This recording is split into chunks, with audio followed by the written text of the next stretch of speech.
국내 첫 코로나19 백신을 우선 65세 미만에게만 접종하기로 결정하면서 여러 궁금증과 함께 접종 계획에 큰 문제가 없는 건지 걱정하는 목소리도 나옵니다. 약사 출신의 박선아 기자에게 몇 가지 질문 더 해보겠습니다. 자, 박 기자. 네. 자, 오늘 발표 전에요. 전문가 자문회의를 몇 번 했잖아요. 여기에서 65세 이상 접종에 신중하라 이런 권고가 있기는 했지만 어쨌든 아예 접종을 연기하기로 결정한 거는 의외입니다. 네, 설 연휴가 시작된 지난 11일에 질병관리청 예방접종 전문위원회가 열렸는데요.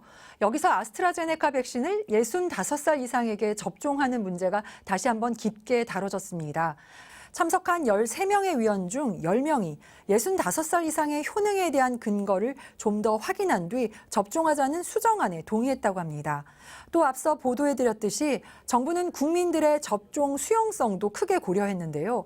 국민들의 신뢰 없이 접종을 추진했다 반발이 부딪혀 되려 접종률만 낮아질 걸 우려해 이런 결정을 한 걸로 보입니다.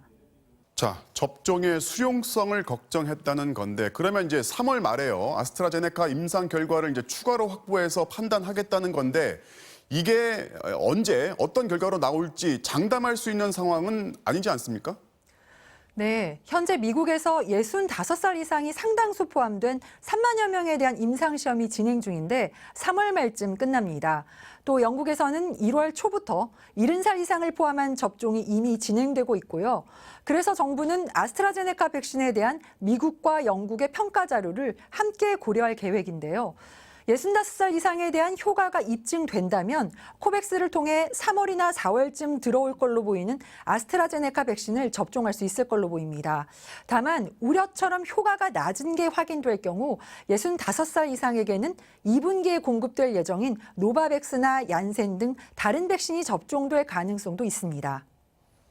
자, 중요한 거는 결국 이제 집단 면역이란 말이죠. 정부 목표가 이제 11월까지 완성하는 게 목표인데 이게 차질이 없습니까?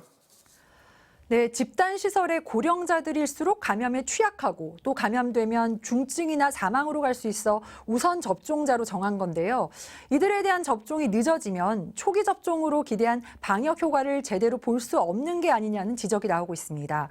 이에 대해서 정부는 65살 이상에 대한 접종이 2분기에서 더 미뤄지지 않도록 하겠다고 밝히고 있고요.